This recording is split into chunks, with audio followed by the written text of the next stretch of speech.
mengeluarkan resolusi jihad, membela tanah air adalah jihad, mati menjadi syahid, berkolaborasi dengan penjajah kafir, halal darahnya. Itu jihad tahun 45 ini. Barang siapa yang membantu bekerja sama dengan penjajah, halal darahnya. Karena membela tanah air wajib hukumnya, fardu ain.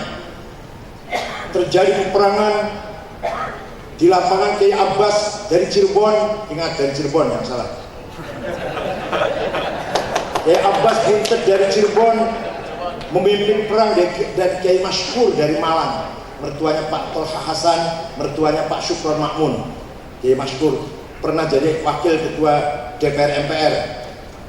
Perang tidak seimbang, tapi alhamdulillah walaupun korbannya sekitar 20.000, kita menang. Mempertahankan proklamasi 17 Agustus 45. Yang pada hari pertama Brigjen Malabi, komandan Nika, mati, mobilnya meledak. Yang masang bom di mobilnya Brigjen Malabi bukan tentara, bukan angkatan perang, santri Tebu Ireng, namanya Harun. Itu yang masang bom di mobilnya Brigjen Malabi, komandan Nika. Malabi mati, supirnya mati. Harun larinya kurang jauh, malah ingin tahu hasilnya, ingin menyaksikan meledak. Dikira mercon apa?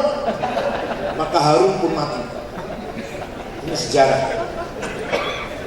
Belum lagi kalau saya ceritakan, begitu merdeka, tentara rakyat Indonesia, waktu itu namanya tentara rakyat, ada 64 batalion. Dari 64 batalion, 20 batalion komandannya adalah kiai-kiai Nahdlatul Ulama. Antara lain Mayor Sulam Samsun, bapaknya MC kita, Muniati Sulam, berpangkat mayor, komandan batalion. Kemudian beliau wafat berpangkat brigjen. Kiai Abdul Abbas, Kiai Yusuf Hasim, Kiai Bisri Amin, Kiai Hashim Latif, sepanjang Sidoarjo, itu semua komandan-komandan batalion. 20 batalion tentara rakyat itu komandannya dari ulama Nahdlatul Ulama. Oleh karena itu sudah saatnya kita harus menghargai peran para ulama, para pejuang-pejuang dari ulama pesantren Ahlussunnah wal Jamaah. Sikapnya tegas, sampai-sampai saking bencinya kepada penjajah, pakai celana haram, pakai dasi haram, tidak pakai kopiah haram, saking bencinya dengan Belanda itu. Harus pakai sarung. Ya, masalahnya bukan masalah haram meniru Belanda, pakai sarung itu demokratis, memberikan gerak bebas luar dalam, isi semriwing dingin, praktis, ekonomis, pragmatis lah, udah sebais semuanya lah. Itu pakai sarung. Maka kiai pakai sarung, biasanya anaknya banyak, 12, 8, itu dari istri pertama. Istri kedua 6, karena barokahnya pakai sarung. Man laisa lahu ard, laisa lahu tarikh, wa man laisa lahu tarikh, laisa lahu dzakirah. Barang siapa tidak memiliki tanah air, maka tidak punya sejarah. Dan barang siapa tidak punya sejarah, akan terlupakan, tidak akan ada yang mengingat. Maka membela tanah air, kata Hasyim Asy'ari, hukumnya fardu ain. Setiap orang wajib membela tanah air.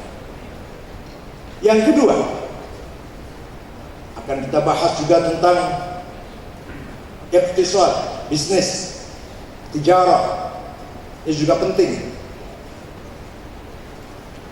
Rasulullah SAW dipilih oleh Allah dari suku Quraisy, suku pedagang yang sukses.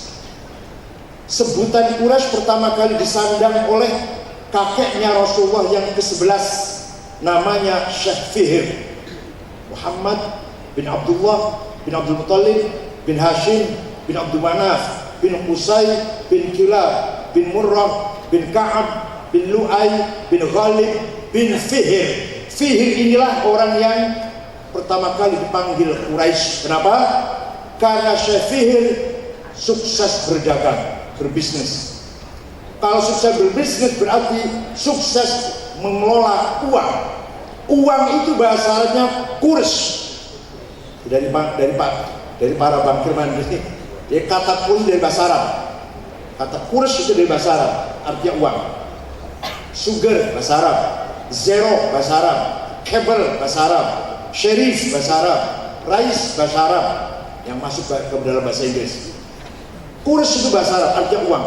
Nah, Syekh Fihr orang yang sukses mengelola uang, maka dipanggil Quraisy, orang yang sukses mengelola kurs, mengelola uang.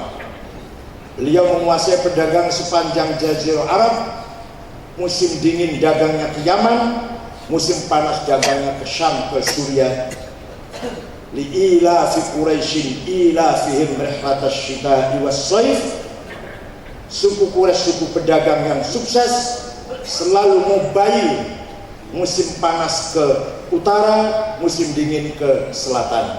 Oleh karena itu, falyabudu rabb hadzal bait, suku Quraisy harus beribadah. Jadi sini surat ini, ayat ini mendahulukan cerita dagang dulu, baru perintah ibadah. Artinya apa? Kaya dulu, baru sholatnya khusyuk. Kalau miskin, baru Allahu Akbar sudah ingat proposal. Begitu ruku sujud tuh, Pak Usman Sabta bantu apa enggak ya? Berapa bantunya? Ya. Karena melarat miskin. Maka dalam surat ini juga Allah bercerita tentang rihlahnya, mobilitasnya suku Quraisy dalam berdagang sepanjang tahun musim dingin musim panas. Baru setelah cerita itu, falyabudu, suku Quraisy harus beribadah rabb hadzal bait, Tuhan yang memiliki Ka'bah Baitullah itu. Kemudian sifatnya Tuhan yang memiliki Ka'bah itu seperti apa? Sifatnya Tuhan yang harus disembah seperti apa? Alladzi at'amahum min ju', Tuhan yang harus kamu sembah, Tuhan yang memiliki Ka'bah Baitullah adalah Tuhan yang telah memberi kesejahteraan kepada suku Quraisy sehingga suku Quraisy tidak ada yang kelaparan. Ya Allah, ini bicaranya ke perut lagi nih. Kalau sudah perut lapar udah paling bahaya. Kalau sudah perut kenyang, wa amanahum min khauf, Tuhan yang memberikan stabilitas keamanan untuk kamu sekalian. Didahului dengan dagang, perut kenyang, aman. Oleh karena itu seminar atau pertemuan ini sangat penting bagi kita orang Nahdlatul Ulama. Bagaimana cara mendongkrak, membangun, meningkatkan kualitas warga Nahdliyin dari sisi ekonomi. Biasanya orang NU yang paling ketinggalan di bidang ini. Alhamdulillah belakangan banyak sekali sudah pengusaha-pengusaha ulama yang berhasil sukses membangun bisnisnya. Terima kasih atas kedatangan bapak-bapak, ibu-ibu sekalian. Mudah-mudahan amal langkahnya dari PBNU sedikit andil sumbangsi dalam pemikiran, minimal pemikiran tentang seputar budaya dan bisnis demi mempertahankan keutuhan keselamatan Republik Indonesia. Kita semua menangis, kita semua merintih, sedih melihat kejadian di Singkil, Aceh. Tidak selayaknya terjadi seperti itu. Gereja dibakar sampai ada korban jiwa. Tidak selayaknya terjadi seperti itu. Begitu pula di Tolikara, sholat Idul Fitri diserang oleh saudara kita sendiri beda agama. Itu juga tidak selayaknya terjadi seperti itu di Indonesia ini. Di Sampang, NU dan Syiah tidak selayaknya terjadi seperti itu. Itu yang korban orang Syiah.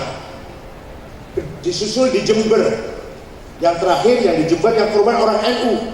Mati satu, rupanya lupa gak pakai akik yang dibacok rupanya. Akiknya gak dipakai, lupa.